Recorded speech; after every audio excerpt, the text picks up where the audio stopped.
দুর্নীতির অভিযোগে অবসরপ্রাপ্ত জেনারেল আজিজকে মার্কিন নিষেধাজ্ঞা, প্রমাণ দিতে পারলে শাস্তি শিরোধার্য বললেন সাবেক সেনাপ্রধান। ভিসা নীতি নয়, আজিজের নিষেধাজ্ঞা অন্য আইনে, দাবি পররাষ্ট্রমন্ত্রীর। কথা বলতে রাজি নন স্বরাষ্ট্রমন্ত্রী। দুর্নীতির অভিযোগে স্যাংশন বললেন ফখরুল।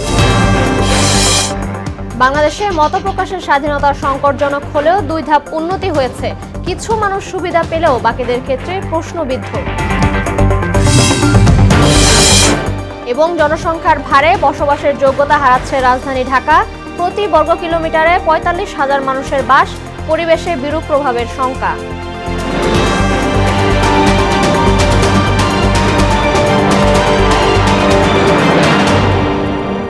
আসসালামু আলাইকুম, সবাইকে মোহনা সংবাদে স্বাগত। শুনছিলেন শিরোনাম, সঙ্গে আছে মার্জিয়া তিশা। এবার বিস্তারিত। দুর্নীতিতে সম্পৃক্ততার অভিযোগে সাবেক সেনাপ্রধান অবসরপ্রাপ্ত জেনারেল আজিজ আহমেদকে সপরিবারে নিষেধাজ্ঞা দিয়েছে মার্কিন যুক্তরাষ্ট্র। এ নিয়ে নিজের অবস্থান জানিয়েছেন সাবেক সেনাপ্রধান। সাংবাদিকদের তিনি বলেন, কোনো তথ্য প্রমাণ ছাড়া এ ধরনের অভিযোগ গ্রহণযোগ্য নয়। যুক্তরাষ্ট্র কিসের ভিত্তিতে এই নিষেধাজ্ঞা দিয়েছে তা তারাই ভালো বলতে পারবে। অভিযোগ প্রমাণ করতে পারলে শাস্তি মেনে নেওয়া হবে বলেও জানান তিনি। অফিস ক্রাইম ইন বাংলাদেশে তার যা অপরাধ করেছে, এইটার যে অ্যাকাউন্টেবিলিটি মানে কি, এই যে বিচারটা হইতো, এই বিচারটার থেকে সে হলো যে ইয়া হওয়ার জন্য, মানে ইভেন্ট হওয়ার জন্য, বা এটা থেকে হলো যে পালাই যাওয়ার জন্য, বা এটা থেকে দূরে চলে যাওয়ার জন্য আমি হেল্প করছি। This is a corruption, this is a corruption. এইটা হলো ইয়াটা, মানে কথা কিন্তু to event accountability of his crime in Bangladesh. মার্কিন ভিসা নীতির আওতায় নয়, সাবেক সেনাপ্রধান অবসরপ্রাপ্ত জেনারেল আজিজ আহমেদকে অন্য আইনে নিষেধাজ্ঞা দেওয়া হয়েছে বলে জানালেন পররাষ্ট্রমন্ত্রী হাসান মাহমুদ। আর সাবেক জেনারেল আজিজের নিষেধাজ্ঞা নিয়ে কোনো মন্তব্য করতে চাননি স্বরাষ্ট্রমন্ত্রী আসাদুজ্জামান খান কামাল। ইমদাদুল হক খানকে সঙ্গে নিয়ে শামীমুজ্জামান চৌধুরীর রিপোর্ট। দুর্নীতিতে সম্পৃক্ততার অভিযোগে বাংলাদেশের সাবেক সেনাপ্রধান অবসরপ্রাপ্ত জেনারেল আজিজ আহমেদকে সপরিবারে নিষেধাজ্ঞা দিয়েছে মার্কিন যুক্তরাষ্ট্র।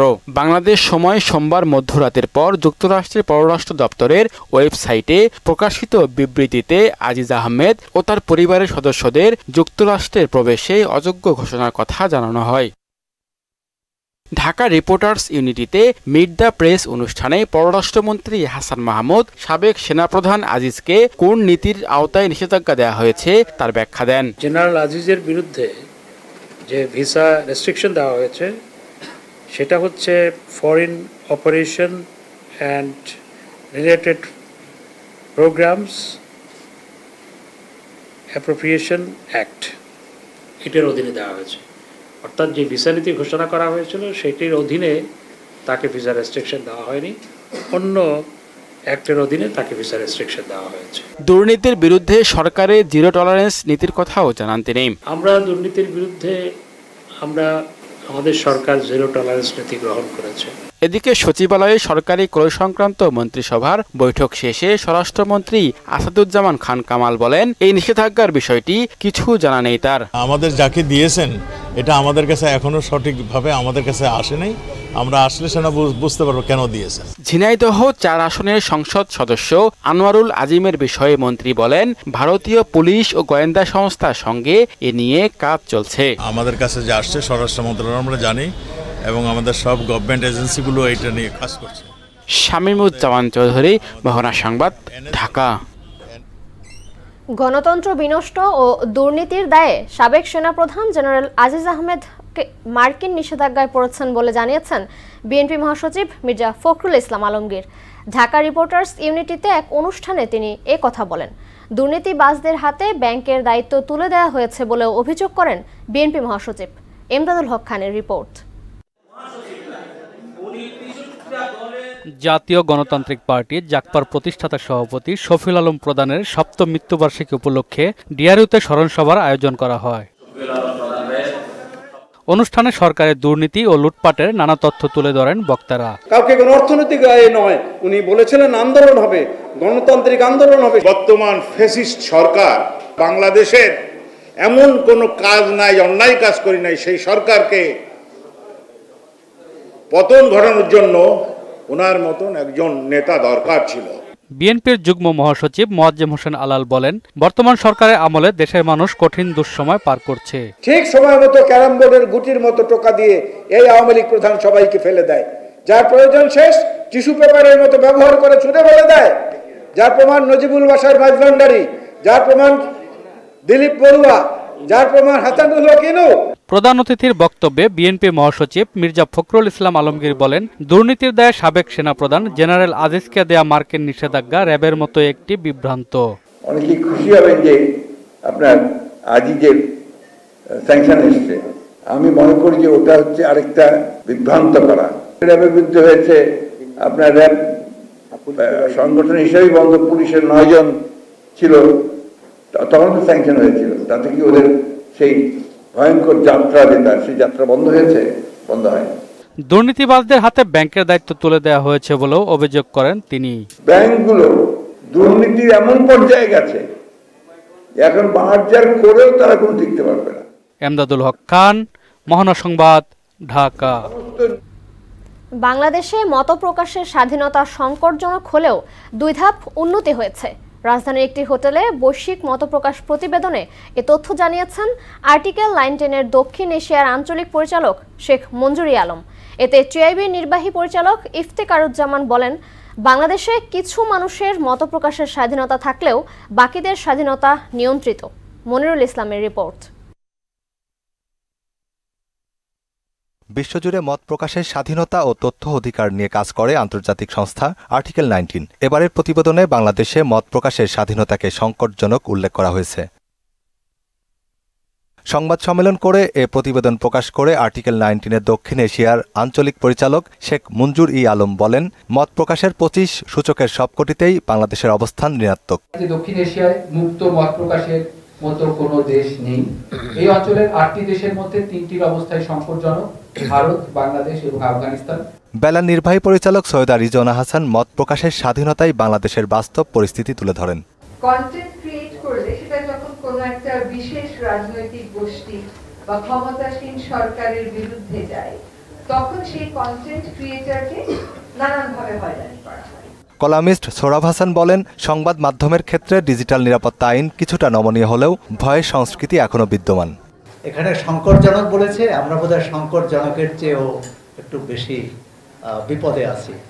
এর একটা বড় কারণ সংবাদ মাধ্যমের ক্ষেত্রে, সেটি হচ্ছে ডিজিটাল নিরাপত্তা আইন, এবং তার পরিবর্তে যে আইনটি করা হয়েছে হয়তো একটু নমনীয়, কিন্তু বিপদ একই রকম। টিআইবি নির্বাহী পরিচালক ইফতেখারুজ্জামানের মতে, বাংলাদেশে মত প্রকাশে আইনি ও প্রাতিষ্ঠানিকভাবে প্রতিবন্ধকতা সৃষ্টি করা হয়েছে।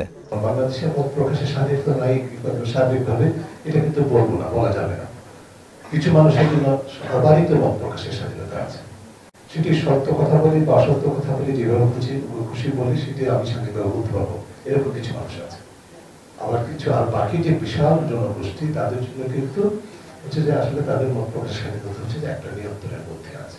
সমালোচকদের শুভাকাঙ্ক্ষী মনে করার সংস্কৃতি নেই বলেই মত প্রকাশের স্বাধীনতা বাধাগ্রস্ত হচ্ছে বলেও মন্তব্য করেন ডক্টর ইফতেখার। সমালোচক বা তথ্য প্রকাশ করাকারীকে শুভাকাঙ্ক্ষী ভাবার সংস্কৃতি আমাদের দেশে নেই। মনিরুল ইসলাম, মোহনা সংবাদ, ঢাকা। ডলারের মূল্য বৃদ্ধিতে পণ্য বাজারে কোনো প্রভাব পড়বে না বলে জানিয়েছেন বাণিজ্য প্রতিমন্ত্রী আহসানুল ইসলাম টিটু। দুপুরে সচিবালয়ে নিজ দপ্তরে সাংবাদিকদের প্রশ্নের জবাবে একথা বলেন তিনি। ঈদ সামনে রেখে বাজার যাতে অস্থিতিশীল না হয় সে ব্যাপারে তদারকির সব উইং সচল করা হয়েছে বলেও জানান বাণিজ্য প্রতিমন্ত্রী। বাজারে পণ্য সরবরাহের ঘাটতি নেই জানিয়ে তিনি বলেন, আলু ও পেঁয়াজের দাম নির্ধারণ করবে কৃষি বিপণন অধিদপ্তর। বাজারের সব মনিটরিংগুলি আবার সচল করব, যাতে কোনোভাবেই সামনে ঈদকে কেন্দ্র করে কোনোভাবেই কেউ বাজারে কোনো রকম সুযোগ সুবিধা নেওয়ার চেষ্টা না করতে পারে। আগামী ঈদ পর্যন্ত নতুন করে আমরা কোনো প্রাইস বেঁধে দিব না, আমাদের পুরনো প্রাইসে ইনশাল্লাহ তারা সরবরাহ করতে পারবে। যদিও 6.5% ডলার ডিপ্রিসিয়েটেড হয়েছে, ডিভ্যালুড হয়েছে, তারপরেও আমাদের যে দাম, সেই দামটা আমরা একই পর্যায়ে রাখবো ভোক্তাদের সুবিধার্থে। ক্রমবর্ধমান হারে রাজধানী ঢাকাতে বাড়ছে জনসংখ্যা ও পরিবহনের ঘনত্ব। বিবিএসের সর্বশেষ তথ্য অনুযায়ী ঢাকায় প্রতি বর্গ কিলোমিটারে বসবাস করছে ৪৫,০০০ মানুষ। সকল কর্মকাণ্ডে শহরমুখী হওয়া এই ঘনত্বকে বাড়িয়েই চলছে। এর প্রভাব পড়ছে পরিবেশের উপর, ফলে বসবাসের জন্য অনুপযুক্ত হয়ে উঠছে এই শহর। মিরাজ সুমনের ক্যামেরায় জাহিদ সবুজের ২ পর্বের ধারাবাহিকের আজ দেখুন শেষ পর্ব। এই শহরে যেদিকেই চোখ পড়বে সেদিকেই দেখতে হয় মানুষ নতুবা যন্ত্রযান। অধিক জনসংখ্যার ভার আর দ্রুত বেড়ে চলা যানবাহন এই শহরকে উত্তপ্ত করে ফেলেছে। বেড়েছে তাপপ্রবাহ আর পরিবেশের বিরূপ আচরণ। বিবিএসের সর্বশেষ তথ্যের হিসেবে ঢাকার ২ সিটিতে মোট জনসংখ্যা প্রায় ১,৪,০০,০০০। তবে ২ সিটির নিজস্ব ওয়েবসাইটের হিসেবে জনসংখ্যা প্রায় ১,৭৫,০০,০০০। ২০২২ সালে জনশুমারির প্রাথমিক ফলাফলে দেখা যায় ১ দশকে ঢাকায় মানুষ বেড়েছে ৩৩,০৮,০০০। তাই জনগণকে এ বিষয়ে আরো সচেতন হওয়ার তাগিদ দিয়েছেন বিশেষজ্ঞরা। জনগণের উপর ডিপেন্ড করে একটি শহরের ঘন বসতির অবস্থাটা কিরকম থাকবে। ক্রমাগত আবাসন বাড়ছে, ক্রমাগত ট্রান্সপোর্টেশনের জন্য নতুন নতুন ভেহিকেল প্রবেশ করছে ঢাকা শহরে, যার ফলশ্রুতিতে এই সবগুলোই এক ধরনের অ্যান্টি ক্লাইমেট ইম্প্যাক্ট আবার আমাদের উপরে এসে পড়ছে। অপরদিকে পরিবেশ অবনতিতে পরিবহনের ভূমিকা কম নয়। বিআরটিএ পরিসংখ্যান বলছে ২০১১ থেকে ১৪ সালে গড়ে ১.৫ লাখের বেশি নতুন যানবাহন রাস্তায় নেমেছে। ২০১৫ থেকে ১৬ সালে তা হয় দ্বিগুণ। ২০১৭ থেকে ১৯ সালে এই পরিমাণ দাঁড়ায় ৪.৫ লাখে। ২০২০ সালে করোনার কারণে নিবন্ধন কিছুটা কমে আসে। ২০২১ সালে নিবন্ধিত গাড়ির পরিমাণ ছিল সর্বমোট ৪৫ লাখ। বিআরটিএ জানায় প্রতিদিন গড়ে ৩০০টি ব্যক্তিগত গাড়ি ঢাকার রাস্তায় নামছে। তাই শুধু জনসংখ্যাই নয়, পরিবহন অব্যবস্থাপনাকেও পরিবেশের অবক্ষয়ের কারণ হিসেবে দেখছেন এই পরিকল্পনাবিদ। ট্রাফিক কনজেশন বাড়বে, ট্রাফিক কনজেশন বাড়ার অর্থ হচ্ছে আপনার এনার্জি কস্ট বাড়বে, এনার্জি বাড়বে, সুতরাং শহর গরম হবে। সুতরাং আপনাকে বাস রেশনালাইজেশন বা এক একটা রুটে এক একটা বাস কোম্পানি হাতে দিতে, যাতে বাসগুলির মধ্যে নিজেদের মধ্যে কোনো কম্পিটিশন না থাকে। তবে সব কর্মকাণ্ডে শহরমুখিতাই যেন কাল হয়ে দাঁড়িয়েছে ঢাকার জন্য। তাই প্রশাসনিক কর্মকাণ্ডের বিকেন্দ্রীকরণের পরামর্শ বিশেষজ্ঞদের। আমরা চট্টগ্রামকে বাণিজ্যিক রাজধানী বলছি, তা বাণিজ্যিক রাজধানী যদি হয় তাহলে বাণিজ্য মন্ত্রণালয় ঢাকায় কেন? যে সমস্ত প্রতিষ্ঠানের হেডকোয়ার্টার বাণিজ্য মন্ত্রণালয়ের সাথে প্রতিদিন কাজ করার জন্য সে ঢাকায় আসতেছে, তার মানে কি ঢাকার উপর জনগণের প্রেশারও কমবে, এবং মানুষের প্রেশার কমার অর্থ হচ্ছে আপনার ট্রান্সপোর্টের উপর প্রেশার কমা। প্রশাসনিক কর্মকাণ্ডের পাশাপাশি আঞ্চলিক পর্যায়ে শিক্ষা, চিকিৎসা, অন্যান্য সেবা খাতগুলোকেও আরও আধুনিকায়নের পরামর্শ বিশেষজ্ঞদের। সারা দেশে আমাদের সমস্ত সুযোগ সুবিধাগুলোকে ছড়িয়ে দিতে পারি, তাহলে দেখা যাবে একটি সময় ঢাকা শহর আরও বেশি সহনীয় হয়ে উঠবে। রাজধানীতে জনসংখ্যার ঘনত্ব দিনকে দিন বেড়েই চলেছে। জনসংখ্যার ঘনত্বের বিচারে রাজধানী ঢাকা এখন বিশ্বের বৃহত্তম মেগাসিটি, আর যানবাহনের আধিক্য সে তো আছেই, যার প্রভাব পড়ছে পরিবেশের উপরে। বিশেষজ্ঞদের মতে রাজধানী ঢাকাকে বসবাসের উপযুক্ত করতে হলে দাপ্তরিক কাজগুলোকে ডিসেন্ট্রালাইজেশন বা বিকেন্দ্রীকরণ এখন সময়ের দাবি। জাহিদ সবুজ, মোহনা সংবাদ, ঢাকা। দ্বিতীয় ধাপে ১৫৬টি উপজেলায় ভোট শেষে চলছে গণনা। সকাল ৮টায় শুরু হওয়া ভোট চলে টানা বিকেল ৪টা পর্যন্ত। এ দফায় ১,৮২৪ জন প্রার্থী প্রতিদ্বন্দ্বিতা করছেন। এর মধ্যে চেয়ারম্যান পদে ৬০৩, ভাইস চেয়ারম্যান ৬৯৩ এবং নারী ভাইস চেয়ারম্যান ৫৯৮ জন। ভোট কেন্দ্রের নিরাপত্তায় পুলিশ, আনসার ও গ্রাম পুলিশ মোতায়েন করা হয়। এছাড়া উপজেলা ভেদে ২ থেকে ৪ প্লাটুন বিজিবি নিয়োজিত রয়েছে।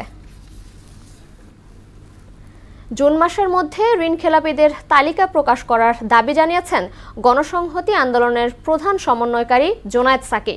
দাবি না মানলে বাংলাদেশ ব্যাংক ঘেরাও করার ঘোষণা দিয়েছেন তিনি। রাজধানীর মতিঝিলে এক সমাবেশে তিনি এসব কথা বলেন। এর আগে নটরডেম কলেজের সামনে থেকে মিছিল দিয়ে বাংলাদেশ ব্যাংকের দিকে যাওয়ার চেষ্টা করলে আটকে দেয় পুলিশ। সংক্ষিপ্ত সমাবেশে সাকি বলেন, কোনো সাধারণ মানুষ ঋণখেলাপি নয়, কথিত ফকির দরবেশরা এই টাকা লুটপাট করেছে। দিন আসছে হয়তো ৩ মাসের আমদানি খরচ থাকবে না, আমদানি ব্যয় মেটানোর সামর্থ্য থাকবে না। কতিপয় সরকারের সুবিধা নিয়ে তারা ব্যাংক থেকে সমস্ত টাকা লুট করে নিয়ে যাচ্ছে, আপনার আমার পকেট খালি করে দিচ্ছে। গাজীপুর সিটি কর্পোরেশনে কোনাবাড়ি কাশিমপুর রাস্তাটির বেহাল দশা দীর্ঘদিন ধরে। সামান্য বৃষ্টিতে পানি জমে থাকে এই রাস্তাটিতে। বিভিন্ন গার্মেন্টসের যানবাহন, শিক্ষার্থী সহ ভোগান্তিতে পড়তে হয় পথচারীদের। দুর্ভোগের কথা স্বীকার করে দ্রুত রাস্তাটি সংস্কারের আশ্বাস দিয়েছেন জনপ্রতিনিধি। গাজীপুরের কোনাবাড়ি কাশিমপুর থেকে মেহেদী হাসানের তথ্যে জানাচ্ছেন আফরিন পপি। কোনাবাড়ি কাশিমপুর রাস্তাটির বেহাল দশায় নাজেহাল গাজীপুর সিটি কর্পোরেশনের মানুষ। একটু বৃষ্টি হলেই রাস্তাটিতে পানি জমে যায়। পায়ে হেঁটে চলাচল তো দূরের কথা, যানবাহন চলাও মুশকিল হয়। সবচেয়ে বেশি ভোগান্তিতে পড়তে হয় শিক্ষার্থীদের। কোনাবাড়ি থেকে কাশিমপুর হয়ে নরসিংহপুর সড়কটি দিয়ে চলাচল করতে চান না চালকরাও। মাঝে মাঝেই যানবাহন উল্টে ছোটখাটো দুর্ঘটনাও ঘটে। রাস্তার কাম হয় না, দিনে 3 বার মাপ হয়, রাস্তার কাম হয় না। আমরা যে কত বিপদের মধ্যে আছি, একমাত্র যারা আমরা ওয়ার্ক করতেছি, জীবনের তারা দৌড়াচ্ছি, তারাই আমরা বুঝতে পারি যে আমরা কতটা অসহনীয় অবস্থা আমরা জীবনযাপন করতেছি। পাত্তি ভাঙ্গে, চাকার ক্ষতি হয়, এইগুলাই হইলো তাই আমাদের সমস্যা। এইভাবে তো মানে যাতায়াত সম্ভব না। এভাবে কি যাতায়াত সম্ভব? দেখেন পোলাপালে হাঁটতে কষ্ট, স্কুলে যেতে কষ্ট, সব দিকে আমাদের কষ্ট। অনেক সময় আমরা স্কুল ড্রেস পরে যাই, স্কুলের কাপড় নষ্ট হয়ে যায়। বৃষ্টির কারণে দেখা যায় যে রাস্তাটা অনেক কাদা উঠে যায়, যাইতে পারে না, স্কুলে এসে ময়লা পড়ে। নাগরিক ভোগান্তির কথা মাথায় রেখে দ্রুত সড়কটি সংস্কারের আশ্বাস দিলেন এই জনপ্রতিনিধি। দ্রুত এই রাস্তাটা করে দেওয়া হয় এবং করা যায়, তার জন্য যে ব্যবস্থা করা লাগে, যেখানে কথা বললে কাজ হবে, তার জন্য চেষ্টা করে যাচ্ছে খুব দ্রুতই ইনশাল্লাহ আমাদের বিশ্বাস রাস্তাটা কাজ সম্পূর্ণ হবে। সড়কটি সংস্কার করা হলে স্কুলে যাওয়া আসায় স্বস্তি মিলবে শিক্ষার্থীদের। কোনাবাড়ি কাশিমপুর সড়কটি দ্রুত সংস্কারের দাবি ভুক্তভোগীদের। আফরিন পপি, মোহনা সংবাদ। আমেরিকার ডেট্রয়েটে আগামী 30 আগস্ট থেকে 1 সেপ্টেম্বর পর্যন্ত ফোবানার 38তম সম্মেলন অনুষ্ঠিত হবে। জাতীয় প্রেস ক্লাবে এক সংবাদ সম্মেলনে federation of Bangladeshi associations in north America ফোবানার পক্ষ থেকে এই তথ্য জানানো হয়। এতে বক্তব্য রাখেন ফোবানার সাবেক চেয়ারপারসন জাকারিয়া চৌধুরী, বেদারুল ইসলাম বাবলা ও হোস্ট কমিটির প্রধান সমন্বয়কারী মোহাম্মদ শাহাবুদ্দিন। ভার্চুয়ালি যুক্ত হয়ে বক্তব্য রাখেন কেন্দ্রীয় কমিটির নির্বাহী সম্পাদক ডক্টর রফিক খান। খেলার খবর, ক্রিকেট। 3 ম্যাচ সিরিজের প্রথম টি-20তে যুক্তরাষ্ট্রের বিপক্ষে মাঠে নামছে বাংলাদেশ। টেক্সাসের প্রেরি ভিউ ক্রিকেট কমপ্লেক্সে রাত 9টায় শুরু হবে খেলা। টি-20তে দুদলের এটি প্রথম লড়াই। দল হিসেবে আমেরিকা প্রথম হলেও স্কোয়াডের অন্যতম সদস্য নিউজিল্যান্ডের কোরি অ্যান্ডারসনের বাংলাদেশের বিপক্ষে খেলার অভিজ্ঞতা রয়েছে। এছাড়া বর্তমান কোচ স্টুয়ার্ট ল আগে বাংলাদেশের অনূর্ধ্ব 19 দলের কোচের দায়িত্বে ছিলেন। আইপিএলে আজ শুরু হচ্ছে প্লে অফ পর্ব। প্রথম কোয়ালিফায়ারের আহমেদাবাদের নরেন্দ্র মোদী স্টেডিয়ামে রাত 8টায় মুখোমুখি হবে কলকাতা নাইট রাইডার্স ও সানরাইজার্স হায়দ্রাবাদ। এ ম্যাচে জয়ী দল সরাসরি শিরোপা লড়াইয়ের ম্যাচে খেলার সুযোগ পাবে। তবে যে দল হারবে তাকে দ্বিতীয় কোয়ালিফায়ারে জিততে হবে। এই ম্যাচের জন্য থাকছে না কোনো রিজার্ভ ডে, অর্থাৎ যদি বৃষ্টি হয় তাহলে সেক্ষেত্রে লিগ পর্বে যে দল এগিয়ে ছিল সে দলকে জয়ী ঘোষণা করা হবে। কলকাতা সবার উপরে থাকায় বৃষ্টি তাদের জন্য হয়ে উঠবে আশীর্বাদ। ফুটবল। কোপা আমেরিকাকে সামনে রেখে 29 সদস্যের প্রাথমিক স্কোয়াড ঘোষণা করল বর্তমান বিশ্ব চ্যাম্পিয়ন আর্জেন্টিনা। দলে মেসি, ডি মারিয়া, মার্টিনেজকে রাখা হলেও পাওলো দিবালাকে রাখা হয়নি। আগামী 10 জুন যুক্তরাষ্ট্রের শিকাগোর সোলজার ফিল্ড স্টেডিয়ামে ইকুয়েডরের বিপক্ষে এবং 14 জুন ওয়াশিংটনে গুয়েতেমালার বিপক্ষে প্রীতি ম্যাচ খেলবে আলবি সেলেস্তারা। এরপর সেখান থেকে 3 জনকে বাদ দিয়ে কোপা আমেরিকার জন্য চূড়ান্ত দল ঘোষণা করবে কোচ লিওনেল স্ক্যালোনি। শেষ করব মোহনা সংবাদ, যাবার আগে নামগুলো আরো একবার।